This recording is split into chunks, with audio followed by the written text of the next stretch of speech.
पहला YouTube interview होगा मेरा एज ए डायरेक्टर, तो thank you so much. Film है उदय प्रकाश, एक हमारे बड़े प्रिय कथाकार हैं, स्टोरी राइटर हैं, उनकी शॉर्ट स्टोरी का ये एडाप्टेशन है। सबसे बड़ा चैलेंजिंग पार्ट यहाँ एक ही था कि तिरीच कहानी का जो ओवरऑल जो उसकी जो लिखावट है वो इतनी कठिन, इतनी मुश्किल लिखावट है वो कि अगर आप उसको सही से समझ नहीं पाए ना तो वो फिल्म में ट्रांसलेट होना बहुत मुश्किल हो जाएगा। और मेरा भी फ़र्ज़ बनता है कि मैं कहूँ कि मैंने इनका प्ले देखा है, ये बहुत अच्छे एक्टर हैं। क्या बात। और जब मैं IMC में था भैया, तो हमारी एक दो बार मुलाकात हुई है कॉलेज के दरमियान। सबसे पहले मैंने बिहार के टेक्स्ट बुक में ये कहानी पढ़ी थी, है ना, शायद 8 या 9th क्लास में है ये कहानी पढ़ी। तो उस समय मैं बहुत मतलब ये कहानी मुझे पसंद आई थी। अगर मैं कहूँ कि मेरे कुछ अगर 10 पसंदीदा कहानियाँ होंगी, उनमें से ये पहले स्थान पे है। मुझे नहीं पता था कि आगे जाकर के हम इस फिल्म मतलब ये इस कहानी से हम इस कदर जुड़ जाएंगे, है ना। तो एक दिन हम ऐसे ही बैठे हुए थे सर के पास कुछ दूसरे प्रोजेक्ट को लेकर के, है ना। हालांकि उस प्रोजेक्ट पे तो बात नहीं बनी, लेकिन 30 पे बात बन गई। आपने पंचायत में किया, पंचायत में जिस कैरेक्टर को आपने जिया, उसके बाद आपने जो डिफरेंट टाइप के कैरेक्टर किए, उन कैरेक्टर्स से निकलना, फिर एक नए कैरेक्टर्स को अप्रोच करना, उसको अपने अंदर डालना, ये कितना मुश्किल होता है? ये बहुत खूबसूरत सवाल है और इसलिए मैं कह रहा हूँ क्योंकि एक अभिनेता ही पूछ सकता है ये सवाल, है ना। नमस्कार, मैं नियाज खान और आप देख रहे हैं NMF न्यूज। और आज जिन शख्सियतों से आपको मुलाकात करवाने वाले हैं वो किसी पहचान के मोहताज नहीं है, लेकिन फिर भी हम आपको उनसे मुलाकात करा देते हैं, उनका परिचय करा देते हैं। ये हैं चंदन भाई हमारे, आप इन्हें अच्छी तरीके से जानते हैं। पंचायत वेब सीरीज से अभिनय की दुनिया में तहलका मचाने वाले और अपने अभिनय से शानदार लोगों का दिल जीतने वाले चंदन भाई। और ये हैं thank you so much Sanjeev के झा जी, जिन्होंने जबरा जोड़ी जैसी फिल्म में लेखनी की और जबरदस्त लेखनी से सबका दिल जीता। तो आप सभी लोगों का बहुत बहुत, आप दोनों का बहुत बहुत स्वागत है। आप लोग हमारे लिए थैंक यू, वक्त निकाला। और ये लोग जिस वजह से आए हुए हैं उसके बारे में भी आपको बता देते हैं। आप ये पोस्टर देख सकते हैं, तिरिच एक फिल्म बनने जा रही है जिसके डायरेक्शन संजीव के झा जी कर रहे हैं और उसमें एक्टिंग जो है वो चंदन भाई करने वाले हैं। और आज हम इसी फिल्म पर बातचीत करेंगे, तो चलिए शुरुआत करते हैं। तो सबसे पहले तो अब मैं ये जानना चाहूंगा कि ये फिल्म जो आप लोग बना रहे हैं वो फिल्म क्या है, जरा उस फिल्म के बारे में बताइए। यार सबसे पहले तो thank you so much for like calling us here, having us here. ये पहला YouTube इंटरव्यू होगा मेरा एज ए डायरेक्टर, तो thank you so much. Film है उदय प्रकाश, एक हमारे बड़े प्रिय कथाकार हैं, स्टोरी राइटर हैं, उनकी शॉर्ट स्टोरी का ये एडाप्टेशन है। आमतौर पे 2 तरह से फिल्में बनती रही हैं, ओरिजिनल कहानी और साहित्यिक कहानी पर आधारित, है ना। जैसे मैकबेथ पे मकबूल बनी, ओथेलो पे ओमकारा बनी। तो एक कहानी थी, बड़ी दिल के करीब थी और लगा कि इसमें ऐसा कुछ है जो फिल्म में अगर आए या इसको फिल्म फॉर्मेट में अगर लाया जाए तो ये शायद पूरी दुनिया के दर्शकों के बीच पहुंच सकती है और उन पर असर पैदा कर सकती है। तो हमने डिसाइड किया कि इस पे बनाते हैं। तो इस फिल्म को बनाने में, चूंकि ये कहानी जो है सर, मैं अभी पढ़ रहा था कि वो 40 साल पहले लिखी है, उदय प्रकाश जी ने लिखी है। और उसको उतारना मुझे ऐसा लग रहा है कि काफी चुनौतीपूर्ण रहा होगा, क्योंकि उस जमाने में इस फिल्म को अब जाकर के आप बना रहे हैं और ये ख्याल आना कि अब उस फिल्म पे काम किया, उस कहानी पे काम किया जाना चाहिए, ये आइडिया कैसे आया और कितना चैलेंजिंग आपके लिए ये लग रहा है? देखिए, शेक्सपियर की कहानियां तो सैकड़ों बरस पुरानी है ना जी। ओथेलो और मैकबेथ, ये तो बहुत, हीर रांझा की कहानियां तो हजारों बरस पुरानी।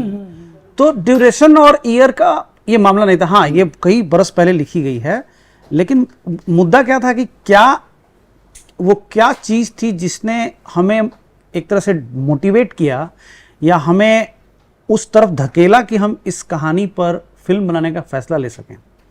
कंटेम्प्रेरी है, आज के समय की कहानी है, YouTube की ऑडियंस भी देख सकती है, OTT की भी ऑडियंस देख सकती है, वर्ल्ड सिनेमा की ऑडियंस देख सकती है, थिएटर की ऑडियंस देख सकती है। कोई ऐसा फॉर्मेट नहीं है जिस पे अगर हम इस फिल्म को लेके आए तो उसका दर्शक ना देखे। सो कई सारे रीजंस थे जिसकी वजह से लगा कि ये फिल्म बनानी चाहिए।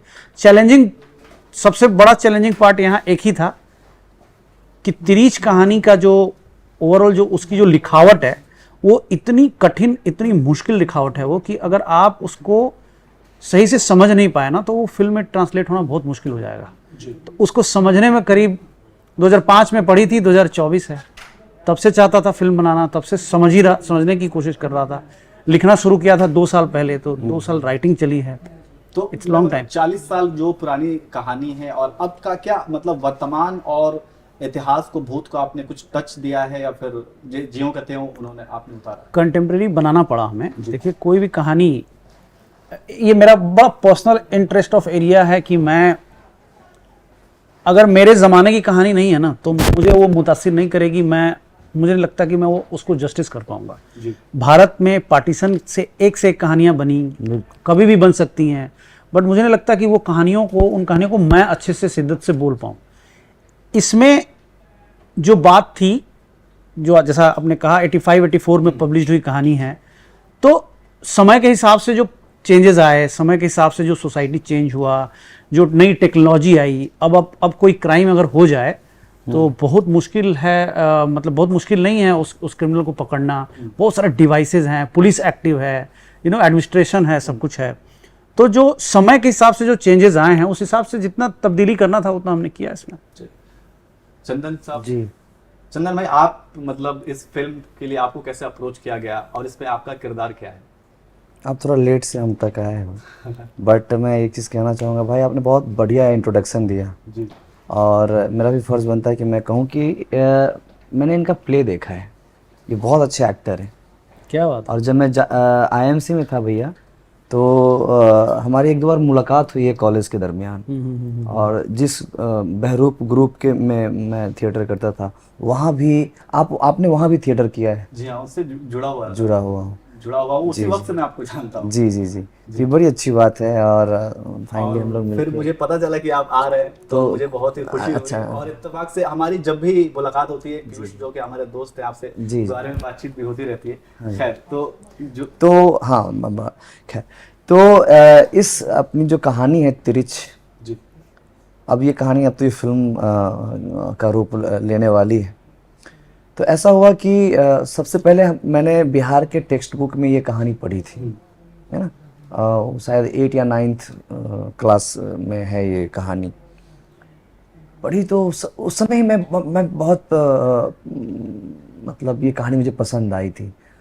अगर मैं कहूँ कि मेरे कुछ अगर 10 पसंदीदा कहानियाँ होंगी, उनमें से ये पहले स्थान पे है। ये इतनी मेरे दिल के करीब ये कहानी थी। मुझे नहीं पता था कि आगे जाकर के हम इस फिल्म, मतलब ये इस कहानी से हम इस कदर जुड़ जाएंगे, है ना। तो एक दिन हम ऐसे ही बैठे हुए थे सर के पास कुछ दूसरे प्रोजेक्ट को लेकर के, है ना। तो हालांकि उस प्रोजेक्ट पे तो बात नहीं बनी, लेकिन तिरिच पे बात बन गई। और मैंने कहा कि यार इतनी अच्छी कहानी है, ये बस मुझे सुना रहे थे। मैंने कहा यार काश इस तरह की कहानी बनती, तो उन्होंने कहा काश तुम जैसा एक्टर करने के लिए तैयार हो जाता। मैंने कहा मैं करूँगा। तो उन्होंने कहा कि ठीक है लिख के दो, और वहीं पर सब कुछ फाइनल हो गया। और इस तरह से बस ये एक समझिए कि मुझे लगता है कि ये नहीं, इस कहानी की अपनी जर्नी है, जो हम लोग हम जैसे लोगों को और बाकी भी बहुत इस प्रोजेक्ट में सारे लोग जुड़ते चले गए, क्योंकि इस कहानी की एक अपनी जर्नी है। अब हम लोग कुछ नहीं कर पा रहे हैं ना भैया, सब अपने आप सब कुछ होता चला जा रहा है। कुछ यूनिवर्स भी कराता है ना। देखिए अच्छी कहानियों की जो रूह होती है, मुझे लगता है कि वो अपने राइट लोग चुनता जाता है। जैसे कहानी ने मुझे चुना, तो इस कहानी ने अपना अभिनेता चुन लिया, अपना कैमरा पर्सन चुन लिया। लेकिन इन अभिनेताओं को चुनने में आपको भी तो काफी मुश्किलों का सामना करना पड़ा होगा, क्योंकि ये जिस परिवेश की कहानी है, एक गांव का एक पूरा परिवेश है, तो उससे जुड़े हुए कलाकार जो उस तरीके के, जो एक मतलब एक देसीपन, एक भोलापन, एक होता है कि एक विशेष तौर पे जब हम किसी कैरेक्टर का चुनाव करते हैं तो उसमें कुछ तो चीजें ऐसी देखनी पड़ती है। तो इसमें जो कैरेक्टर्स के चुनाव किए हैं, तो उसमें किस तरीके के कैरेक्टर्स को आपने चुना और आपकी फर्स्ट प्रायोरिटी रही? देखिए सबसे पहली प्रायोरिटी ये थी कि हम जो किरदार है और हम इस किरदार को जिस इलाके में हम बेस्ड करना चाहते हैं, तो बहुत सारी कास्टिंग हम उस इलाके से उठाएं, बहुत सारे अभिनेता हम उस एरिया से, बिल्कुल। उस शहर से उठाएं, क्योंकि इन दिनों ये आप देखेंगे ये नया जो चेंज आया है, पहले क्या होता था, एक शहर में फिल्म बनती थी, उसी शहर के लोग काम करते थे, उसी शहर के लोग उसे बनाते थे, और चाहे वो कहानी कहीं की भी हो, और उसी शहर के लोग जबरन कई बार बहुत सारे शहरों को लोगों को दिखा देते, राइट? बिल्कुल। That was the format, that was the process.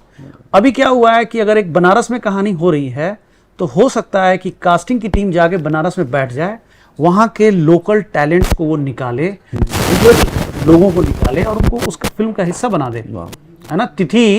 तिथि जो फिल्म बनी जिसको इतना अवार्ड मिला, 1500 एक्टर्स की कास्टिंग हुई उसमें, और जो रेड्डी साहब हैं जिन्होंने वो डायरेक्ट किया है फिल्म, वो जाके अपने उस गांव में उन्होंने करीब 6 महीना बिताया, वहीं से कास्ट किया उन्होंने। There is a process, there is a different way of approaching actors, casting actors. तो हमने भी जिस जगह पे हम शूट करने वाले हैं वहां जाके हमने बेस बनाया, जाके 3-4 महीने रहे, 2-2.5 महीने तो इस तरह से रहे कि हमने बताया भी नहीं कि हम किसी फिल्म की टीम से हैं, किसी के घर में खाना खा रहे हैं, किसी के घर में रह रहे हैं, किसी से गॉसिप कर रहे हैं, किसी के साथ मार्केट जा रहे हैं, और इंटरनली ये डिसाइड कर रहे हैं कि ओके ये बंदा बैंक का वो कर्मचारी हो सकता है। अच्छा, सो इस तरह से हुई। तो चंदन भाई, आप जो हैं, जैसे कि आपने तो बहुत सारी फिल्में भी की, सीरीज भी की, हाँ जी, है ना, फिर शोज भी किए, लेकिन पंचायत ने जो आपको पहचान दिलाई, और पंचायत के जो कैरेक्टर था, एक गांव का परिवेश, उसके बाद आप शहर लखोट, उसमें भी एक गांव का परिवेश है पूरी स्टोरी में, इसके बाद आप फिर से ये कर रहे हैं तिरिच, ये भी कुछ वैसा ही बैकग्राउंड से आता है। तो इन तीनों में अलग अलग कैरेक्टर्स आपने निभाए हैं, तो अलग अलग कैरेक्टर्स को आपने जो जिया है, अलग अलग कैरेक्टर्स जो आपने बनाए हैं, उसमें किस तरीके की चुनौतियां मिली हैं, और इसमें क्या ऐसा कर रहे हैं जो बाकी दो से थोड़ा आपको अलग दिखाएगा? देखो, मुझे जब मेरे पास स्क्रिप्ट आता है ना, तो मुझे वो चुनौती नहीं लगता, मुझे लगता है अरे यार ये कुछ नया, मजा आएगा, मेरे को मजा आता है उसमें। अगर मैं सोचूं नहीं इसमें चुनौती है, इसमें मेहनत, तो ना फिर वो दिक्कत है। मजा आना चाहिए।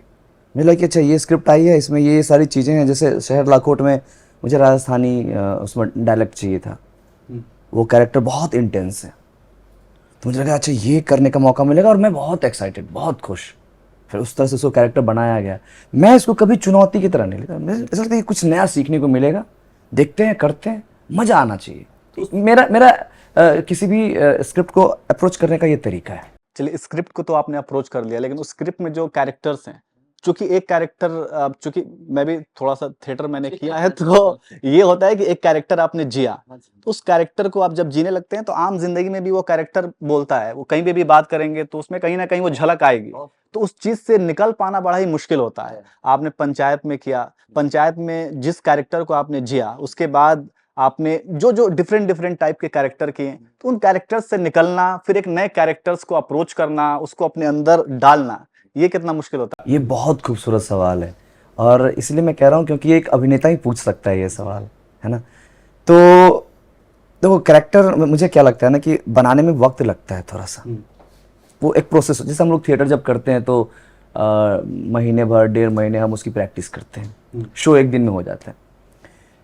तो जब मान लो कोई भी XYZ मैंने कैरेक्टर लंबे टाइम से मैं उसको पढ़ रहा हूँ, उस पर काम कर रहा हूँ, डायरेक्टर से बात कर रहा हूँ, अपने से बात कर रहा हूँ, चीज़ें चल रही हैं, फिर जैसे ही मेरा रैपअप होता है, लास्ट डे होता है, तो मुझे लगने लग, जैसे चलो ताली बज गया, केक कट गया, कहानी खत्म, उस समय मुझे लगता है कि वो जिसको मैंने पैदा किया पिछले 2-3-4 महीने में, क्योंकि वो कैरेक्टर आप खुद से ही अपने अंदर उसको पैदा करते हो ना, कि कोई ये XYZ कैरेक्टर है, ये ऐसे रहेगा, ऐसे बात करेगा, ये करेगा, ये करेगा।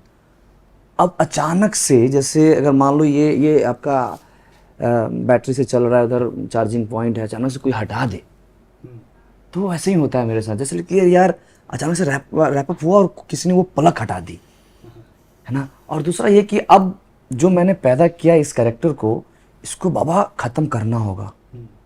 अगर इसको ख़त्म नहीं करे तो फिर तुम अगले 2-3 दिन के बाद किसी और सेट पे जा रहे हो, या अगर आप अपने घर वाले से हैं या कि कहीं से भी वापस मुंबई जा रहे हो, तो आप इसी कैरेक्टर को कैरी करके नहीं रह सकते, है ना। तो इसको ख़त्म करना पड़ता है। कई बार ये बहुत मुश्किल होता है। थिएटर के दरमियान भी मुझे जैसे मैं कोई प्ले ख़त्म हुआ और जब मैं वापस घर जा रहा हूँ तो मुझे ना बड़ा रोना सा आता था। ऐसा लगता था कि कुछ छूट रहा है। बिल्कुल। अब वो कुछ क्या था ना, मुझे आज तक नहीं मिल पा रहा है। ऐसा लगे यार कुछ तो छूट गया, और मैं बहुत भारी भारी सा हो जाता, ना किसी से बात करने का मन करता, ना कुछ, ऐसे ही मदहोश पड़ा रहता मैं। हाँ, मुझे ऐसा लगता है कि उस चीज को जब हम जीने लगते हैं ना, तो उसको एक पार्ट बना लेते मुझे हैं, और उसकी जब उस आदत चीज हो से- जाती है। जी बिल्कुल। जी।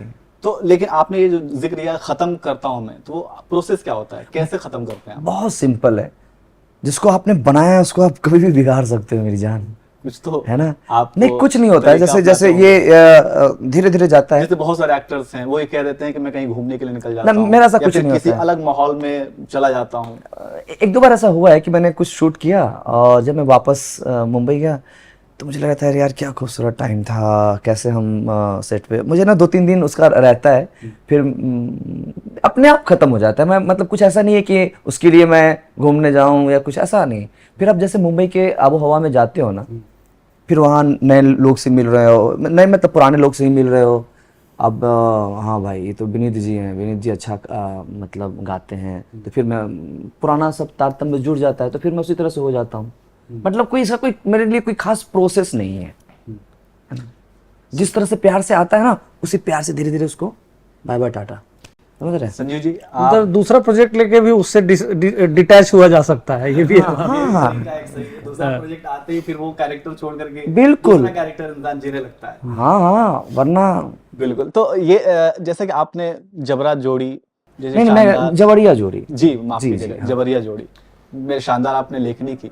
तो अभी आप ये तिरिच, जो मेरे ख्याल से ये पहला आपका डायरेक्शन है, तो इसमें आप वो क्या सारे मेटाफर डालने वाले हैं? क्योंकि अगर हम कंपेयर करें, जैसे कि आपने जिक्र किया कि अब जो है राइटिंग में काफी बदलाव हुआ है, अब कंटेंट में काफी बदलाव हुआ है, और अलग अलग तरह के जो कंटेंट हैं उसके लिए अलग अलग प्लेटफॉर्म भी हैं। पहले होता था कि आपको पर्दे पे देखना है तो चक्कर काटने हैं आपको, फिर वहां पे जाकर के आपको पसंद आए ना आए, फिर आपको काम दूसरों के हिसाब से करना पड़ता था। आप जो चाहते थे वो चीजें निकल करके सामने नहीं आती थी। क्योंकि अब तो बहुत सारे प्लेटफॉर्म हैं, तो आप जो है आपकी जो लेखनी रही है वो थोड़ा अलग रही है। तो तिरिच जो आपने ये कहानी उठाई है, और इसके जो कंटेंट हैं, तो उस कंटेंट को आपने किस तरीके से परोसा है, और ये कंटेंट आपके दूसरे जो लेखनी से कैसे अलग करता है?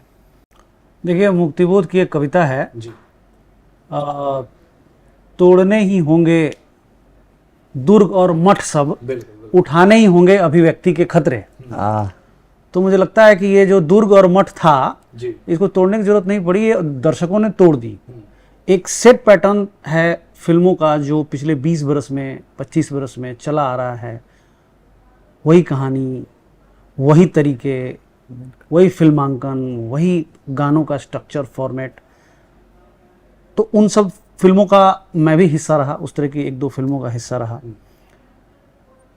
लेकिन जो ये बदलाव आया पोस्ट कोविड, जी। वो हो सकता था 5 साल बाद आना ही था उसको। पोस्ट कोविड क्या हुआ कि जो चीज़ें इंटरनेट ने आपको ना और ओवर एक्सपोज कर दिया चीज़ों से ना कोरिया में यहाँ बैठा हुआ कोई एक लड़का, एक व्यूअर कोरियन और जापानीज कहानी देख सकता है। बिल्कुल। और एक बार अगर उसने अच्छी कहानी देख ली और उसका टेस्ट डेवलप हो गया, तो लहू में अब आप उसको खराब खाना और खराब फिल्म नहीं दे सकते। अगर मुझे किसी भी व्यक्ति ने अच्छा खाना खिला दिया है, अब मुझे बुरे खाने का फर्क पता चल जाएगा। तो हो क्या रहा है कि अच्छा टेस्ट डेवलप हुआ, तो जितनी खराब चीजें आ रही हैं उसको ऑडियंस बाहर कर दे रहा है।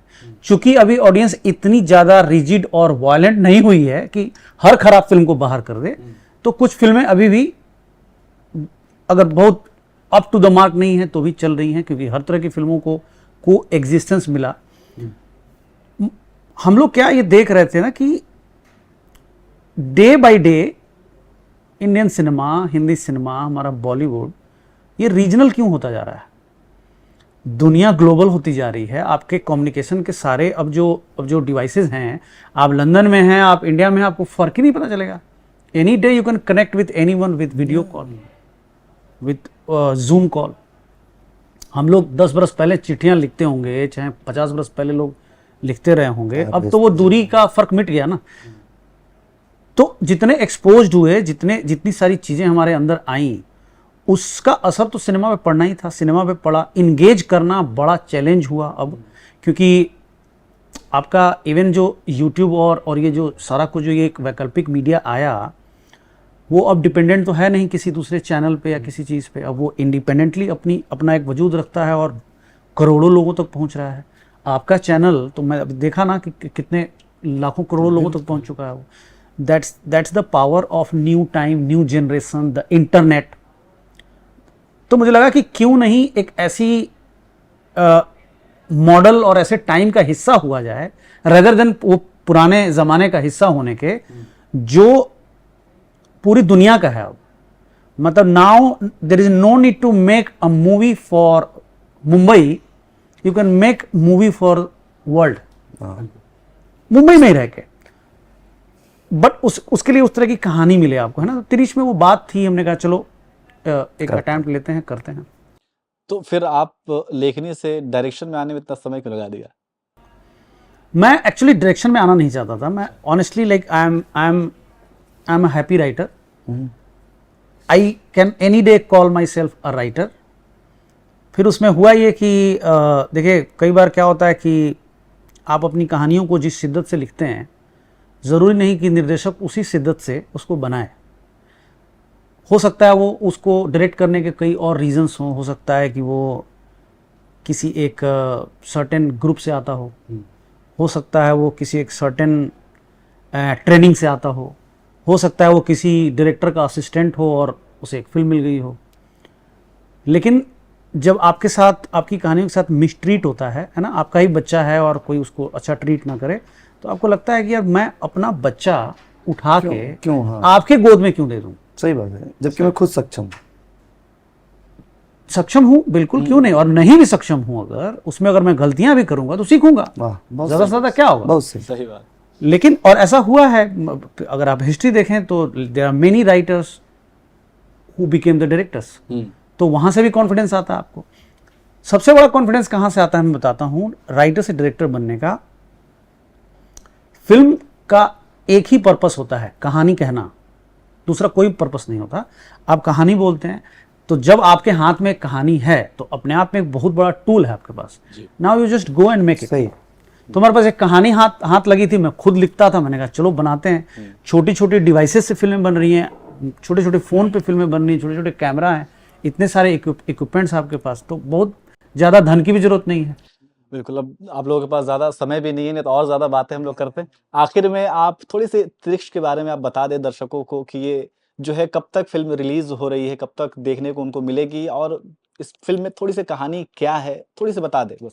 देखिए, त्रिश का आइडिया मैं बोलूं तो ये आज के ज़माने में जो हिंसा बढ़ी है ना, जो वायलेंस एक्सट्रीम पे गया है, आदमी के अंदर इंसानियत की जो कमी हुई है, आदमी के अंदर जो इनसेंसिटिविटी डेवलप हुई है ना, असंवेदनशीलता, और ये हुआ है कि आप ना अब बॉदर नहीं करते। किसी के साथ कुछ बुरा हो गया, आप देखते हैं, आप जस्ट लेट इट गो, निकल जाते हैं, आपको फर्क नहीं पड़ता इस बात से। तो ये आइडिया के लेवल पे इन सब चीज़ों के बारे में है। एक पिता और एक पुत्र के संबंध के बारे में भी है। एक इसमें बड़ा वियर्ड सा क्रीचर है। कुछ लोगों ने गॉडजिला बनाया, कुछ लोगों ने एनाकोंडा बनाया, कुछ लोगों ने भेड़िया बनाया, हमने एक त्रिच बनाया है। ये एक मॉनिटर लिजार्ड है। तो ये उस मिथिकल क्रीचर के बारे में भी है। So it's about a mythical creature and a father who reveal the Indian society. That's the film. चलिए, तो और ये कब तक आ जाएगी? ये आएगी, अभी तो हम शूट शुरू करने वाले हैं। इसके बाद हम इसको फेस्टिवल में, हमारा प्लान है कि हम फेस्टिवल में लेके जाएं, फेस्टिवल से होके फिर हम आएँ और रिएक्शंस देखें कि लोगों को कितनी पसंद आई, हमने जो कहानी बनाई सचमुच वो कनेक्ट हुई या नहीं। उसके बाद then we can go to the theatrical release, then we can target OTT release. देखते हैं किस तरह से जर्नी तय हो। चलिए, तो कुल मिलाकर के आपने सुना कि त्रिश के बारे में, वो किस तरीके से सबसे थोड़ा सा अलग आपको स्टोरी देखने को मिलेगी। और ये कहानी क्या है, त्रिश एक तरीके से काल्पनिक कह सकते हैं, काल्पनिक कोई जो है क्रिएचर है जिसका भय सभी को। वो त्रिश मैंने स्टोरी भी पढ़ी हुई है, लेकिन मैं वही सोच रहा था कि इसको पर्दे पे उतारना काफी मुश्किल काम तो होगा, लेकिन उतना ही मजा देखने में भी आएगा। तो सब लोग रेडी हैं देखने के लिए, और जब भी आए आप लोग जरूर उसको देखिए, उसको सराहिए। और ये हमारे चंदन भाई और संजीव जी ने हमारे लिए इतना वक्त निकाला, इसके लिए आप लोगों का बहुत बहुत शुक्रिया, धन्यवाद, नमस्कार।